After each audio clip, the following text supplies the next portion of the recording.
کچھ باتیں ابتدا میں جو خاص سیرت مطہرہ سے متعلق ہیں، کچھ مقدمات سمجھ لیں، تمہیدی باتیں سمجھ لیں، وہ میں عرض کرتا ہوں، نوٹ فرما لیجئے، انشاءاللہ تبارک و تعالیٰ یہ فائدہ دیں گے آپ کو۔ سب سے پہلے بنیادی بات یہ کہ حضور سرور دو عالم صلی اللہ تعالیٰ علیہ وسلم کی جو سیرت مبارکہ ہے، جو فضائل و کمالات ہیں، یہ کبھی ختم نہیں ہو سکتے ہیں، اور اس پر بہت سارے دلائل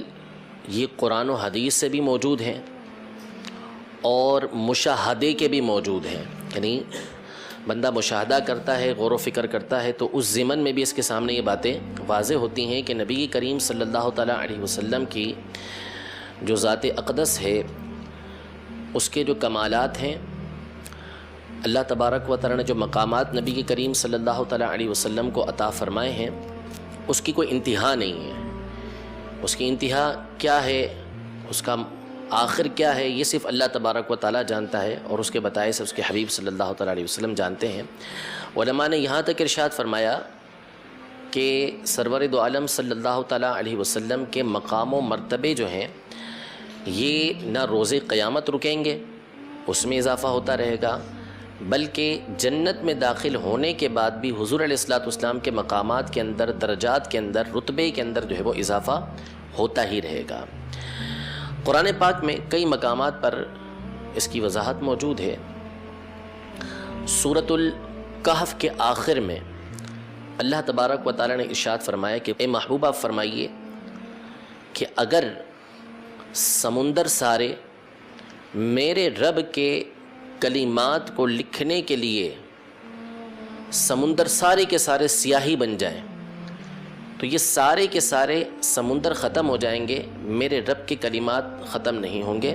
اگرچہ کہ ہم اس کی مثل اور سمندر لے کر آ جائیں۔ تو اس آیت میں اللہ تبارک و تعالیٰ نے یہ ارشاد فرمایا کہ سمندر سارے کے سارے اللہ تبارک و تعالیٰ کے کلمات کو لکھنے کے لیے سیاہی بن جائیں، تو یہ سمندر تو ختم ہو سکتے ہیں، لیکن اللہ تبارک و تعالیٰ کے کلمات نہیں ختم ہو سکتے۔ ابھی کلمات ہیں کیا؟ اس سے کیا مراد ہے کلمات سے؟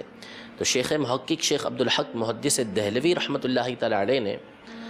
مدارج النبوہ میں یہ ارشاد فرمایا کہ بعض مفسرین نے یہاں پر کلمات رب سے مراد، اللہ تبارک و تعالیٰ کے کلمات سے مراد نبی کریم صلی اللہ تعالیٰ علیہ وسلم کے فضائل و کمالات مراد لیے ہیں۔ تو اب اس تفسیر کو سامنے رکھتے ہوئے اس آیت کا معنی یہ بنے گا کہ اگر سمندر سارے کے سارے یہ نبی کریم صلی اللہ تعالیٰ علیہ وسلم کے فضائل و کمالات کو لکھنے کے لیے سیاہی بن جائیں،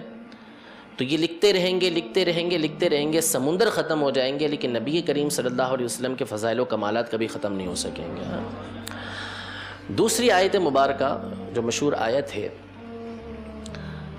سورہ والضحیٰ کی، کہ اللہ تبارک و تعالیٰ نے ارشاد فرمایا وَلَلْآخِرَةُ خَيْرٌ لَكَ مِنَ الْأُولَىٰ، کہ اے محبوب آپ کی ہر آنے والی گھڑی آپ کی گزری ہوئی گھڑی سے بہتر ہے۔ یعنی ہر آنے والی گھڑی میں جو آپ کا مقام اور مرتبہ ہے، وہ پہلی گزری ہوئی گھڑی سے اچھا اور بہتر ہے۔ امام غزالی رحمۃ اللہ تعالیٰ علیہ اور دیگر بزرگوں نے یہ ارشاد فرمایا اس آیت کریمہ کے تحت کہ نبی کریم صلی اللہ تعالیٰ علیہ وسلم کے جو مقامات رفیعہ ہیں، بلند درجات ہیں، ان میں ہر لمحہ یہ اضافہ ہوتا رہتا ہے، ہر لمحہ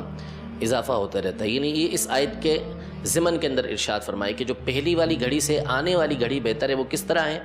کہ آنے والی گھڑی کے اندر ایک مقام اور بڑھ گیا، اور مرتبہ بڑھ گیا۔ نہیں، بندے نے سانس لیا، سانس لینے کے ساتھ ہی نبی کریم صلی اللہ علیہ وسلم کا مقام و مرتبہ بڑھ چکا ہوتا ہے۔